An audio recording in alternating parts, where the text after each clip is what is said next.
Greetings, friends! Griffey here from the Film Alchemist and the Longbox Sessions, here today on Nerd Alchemist with a random nerd thought, man. I thought I would jump on here because something dawned on me today.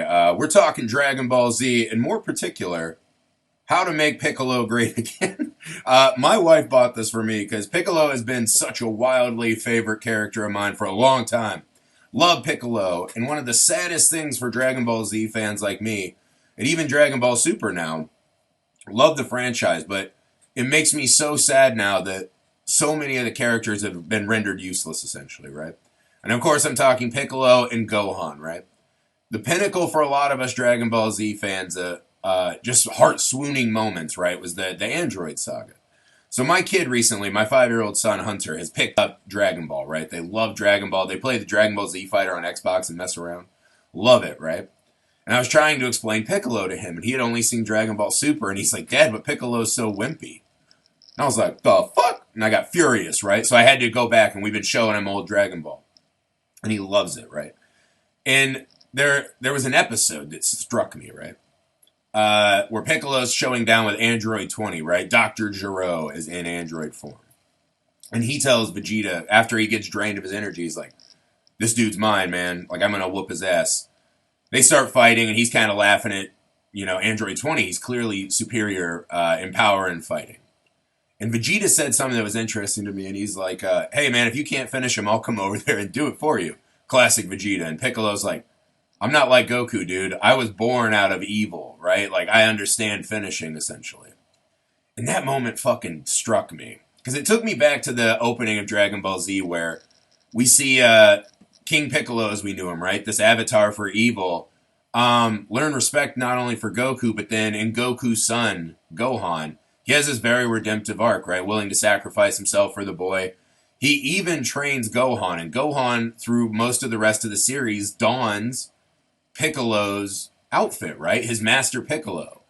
Not his father. Goku is famously one of the worst fathers in the history of any form of art I can imagine, right?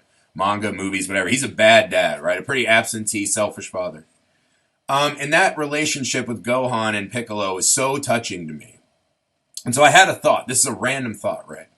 But what about in Dragon Ball Super? I had this idea. I think I know how to make Piccolo great again. And Gohan, give him something to do.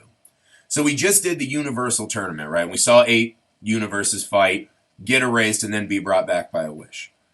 It seems like they're hinting at that we're going to get a fight with those other 4 universes, right? That maybe Universe 7, I think, was us, will fight the 4 strongest universes.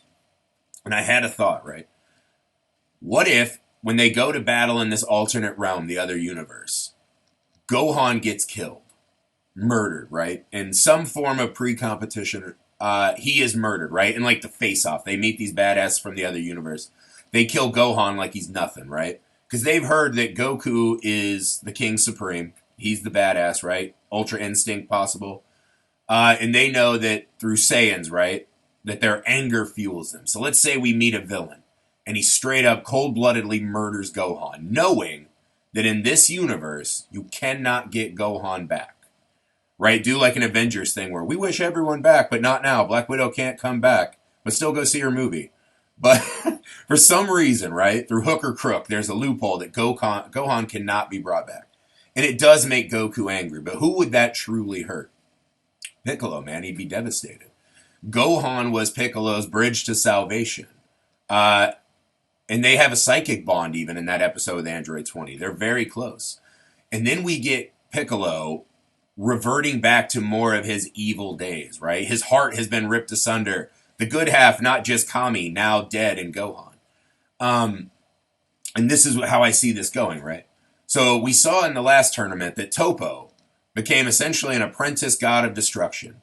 That by trying to do good in his own powers, he wasn't good enough. And had lost faith and gained some of the powers of a god of destruction, right? Arguably not a full-fledged god, especially since Vegeta beat his ass. But yeah, he was on his way, right? And he became so much stronger. What if in this moment, Piccolo was able to throw himself on bended knee and say, Beerus, make me your apprentice god of destruction. Maybe we learn that there has to be a god of destruction in training, that when his time comes, there will be a new one, right? Because that's the inevitability of being a god of destruction. Someday you two would be destroyed. And maybe that's something that we could explore, right? As Piccolo is granted Topo-like god of destruction powers. So in the ruins of his heart, the remains of what's left after Gohan is dead, and he can't go Ultra Instinct or Super Saiyan God, he feels so helpless. Piccolo is granted the path of God of Destruction, right? Because Vegeta and Goku don't feel like they would want that, right? That feels ill-gotten power to them. They're both very into the course of training and becoming stronger on their own, especially Vegeta. This competitive nature between the two of them really fuels a lot of their narrative arcs. Piccolo wouldn't have that problem. I think Piccolo, to have his revenge for Gohan, would definitely embrace being a god of destruction. And how cool would that be to see the tournament start and see Piccolo, right? He throws the giant hat down and the little antennas start, just going nuts with that purple energy. Piccolo's here for absolute carnage. And maybe what this leads to is a showdown between Piccolo and Goku. And Piccolo calls him out like, hey man, you fucking deadbeat dad, I raised your fucking kid. I'm the one. I'm the real dad. You're sitting here acting like you're sad. You don't know sadness. And maybe Piccolo's going too dark.